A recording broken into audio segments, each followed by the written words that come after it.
कहते हैं प्रभु राम ने सीता माता का परित्याग किया। ये कहानी कहाँ से आई, ये कहानी कैसे उत्पन्न हुई, कैसे बनी? तो इसका मतलब है कि दुनिया के किसी भी हिस्से के किसी भी कालकांड की कहानी उठाकर देख लीजिए। जब भी कोई आक्रमणकारी किसी दूसरे देश पर आक्रमण करता है तो सबसे पहले उसके ग्रंथ नष्ट कर देता है, क्योंकि मनुष्य को तब तक दास नहीं बनाया जा सकता है जब तक कि उसकी संस्कृति स्वतंत्र है। किताबें नष्ट कर देना, जला देना अपराध है, लेकिन उससे भी बड़ा अपराध है किताबों में कुछ अशोभनीय व असत्य को जोड़कर उसके महत्व को, उसकी पवित्रता को खंडित कर देना। श्री वाल्मीकि रामायण के साथ यही षड्यंत्र हुआ है। शताब्दियों से हम जानते हैं कि श्री राम ने अपनी गर्भवती पत्नी देवी सीता को किसी के कहने पर निर्वासित कर दिया था। सीता परित्याग की पूरी कहानी वाल्मीकि रामायण के उत्तरकांड में मिलती है। वाल्मीकि रामायण ही रामायण का वास्तविक और मूर्त पूर्व, क्योंकि ऋषि वाल्मीकि श्री राम के समकालीन थे और कई घटनाओं के स्वयं साक्षी भी थे। सच तो ये है कि ऋषि वाल्मीकि ने कभी उत्तरकांड लिखा ही नहीं था।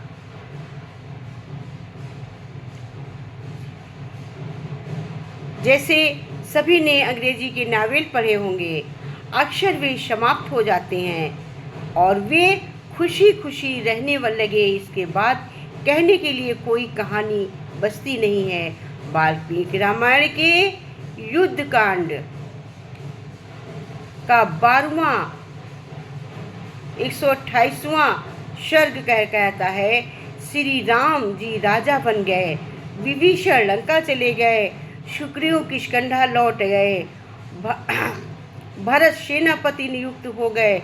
और इसके बाद श्लोक संख्या 95 से लेकर 106 तक में इसके बाद सब खुशी खुशी रहने लगे का वर्णन है। 106 में श्लोक के बाद फल श्रुति है, यानी कथा सुनने के फल हैं। इसका मतलब है कि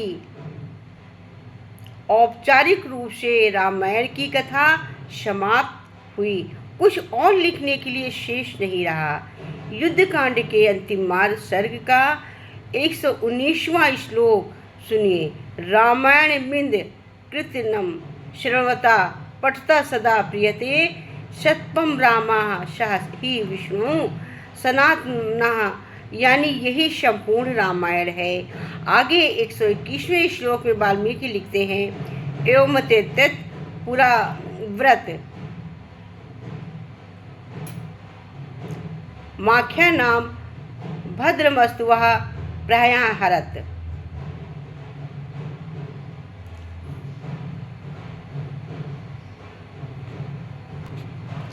विस्त्रब्धम बलम विष्णु प्रबद्धताम, यानी ये इतिहास संपन्न हुआ। यहाँ वाल्मीकि राम कथा को पूर्ण घोषित कर देते हैं। जब कथा पूर्ण हो गई तो फिर अचानक उत्तर रामायण कहाँ से आ गई? साफ जाहिर है कि उत्तरकांड बाद में जोड़ा गया और वो पूरी तरह काल्पनिक है। युद्धकांड के वाल्मीकि राम को भ्रातृ सहितं श्रीमान कहकर संबोधित करते हैं, यानी श्री देवी सीता हमेशा राम के साथ रही, तभी वो श्रीमान कहलाए। युद्धकांड के 128वें सर्ग में वाल्मीकि साफ साफ लिखते हैं, वे भगवान राम ने सीता के साथ हजारों वर्ष तक अयोध्या पर राज किया। जब हजारों वर्षों तक राम सीता के साथ रहे तो वनवास कब दिया? लेकिन ये सच है कि अग्नि परीक्षा तो सीता ने दी, लेकिन अयोध्या में नहीं, लंका में सीता ने रावण वध के बाद अपने निष्कलंक सतीत्व का उदाहरण प्रस्तुत करने के लिए अग्नि परीक्षा दी थी, न कि राम संदेह दूर करने के लिए, क्योंकि राम को तो कभी अपने सीता पर संदेह था ही नहीं। युद्धकांड के 116वें सर्ग में सीता जी कहती हैं कि यदि मेरा हृदय एक क्षण के लिए भी राम से अलग नहीं रहा हो तो संपूर्ण लोकों के साक्षी अग्नि मेरी रक्षा करे। अग्नि स्पष्ट होकर श्री राम ने कहा, देवी तुम में कोई दोष नहीं है, आप इन्हें स्वयं मैं दोषी नहीं मानता। राम ने अग्नि परीक्षा के सामने प्रतिज्ञा ली कि मेरी पत्नी सीता कभी दोषी नहीं है। मैं अपने वचन क्रम से जैसी यशस्वी थी वैसी अपनी कीर्ति का त्याग नहीं कर सकती, जीवन भर सीता का त्याग नहीं कर सकता। खुद सोचिए, अग्निदेव के सामने प्रभु राम ने प्रतीक्षा ली कि मेरी पत्नी जैसी थी वैसी है, मुझे इस पे कोई संदेह नहीं है, तो उन्होंने सीता का परित्याग कैसे किया? कहते हैं कि क्या श्री राम ने माँ सीता का परित्याग किया? अब ये कहानी कहाँ से आई? जब हजारों वर्ष साथ में रहे तो ये कहानी कैसे बनी? ये कहानी मनगढ़ंत है, क्योंकि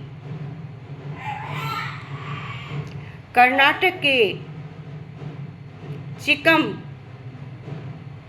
में कोदंडा रामास्वामी मंदिर में राम सीता व लक्ष्मण की मूर्तियां बराबर हजारों साल से लगी हुई हैं। तो सीता का परित्याग कैसे है जब कभी परित्याग दिखाया ही नहीं गया? कर्नाटक में हमेशा सात की मूर्ति लगी है, कभी अलग हुई नहीं, तो सीता का परित्याग कैसे किया? माँ सीता अलग कैसे हुई? ये प्रश्न कहाँ से उठता है? ये प्रश्न में कोई सत्यता ही नहीं समझ में आती है। बोलो राम सीता की जय, श्यावर रामचंद्र की जय, सनातन धर्म की जय। अगर हमारी ये खोज श्री राम ने सीता का परित्याग किस उसमें प्रकार माना जाता है, ये कहानी कहाँ से आई, और अगर ये हमारी मूर्ति आपको सही लग रही है तो हमें लाइक सब्सक्राइब करिएगा, कमेंट करिएगा। सच में जो हमेशा साथ रहे सीते राम, तो वो कैसे अलग? ये मनगढ़ंत कहानी। वाकई में जब किसी के ऊपर कोई आक्रमण करता है तो पहले उसके ऐतिहासिक उसकी स्वतंत्रता को नष्ट करता है।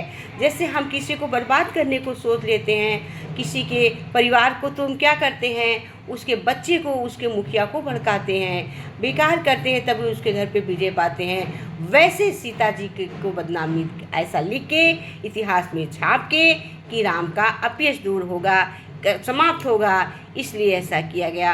वाकई में ऐसा प्रतीत होता है, क्योंकि हमारे सनातन धर्म में हमारे राम सीता कभी ऐसे हो ही नहीं सकते, ये तो सभी कहते हैं। और हमारे राम सीता हमेशा पूजनीय, और हर मंदिर में साथ जब मूर्ति लगी हुई है, तो ये कैसे परित्याग किया? ये प्रश्न वाकई में बहुत विकल्पनीय था।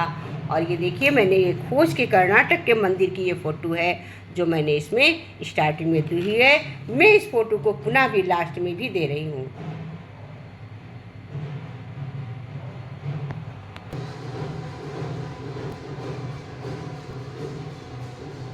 ये देखिए, राम लक्ष्मण जानकी। अगर ये जानकारी आपको अच्छी लगी हो तो लाइक और सब्सक्राइब करिएगा, कमेंट करिएगा। जय श्री राम, बोलो सनातन धर्म की जय।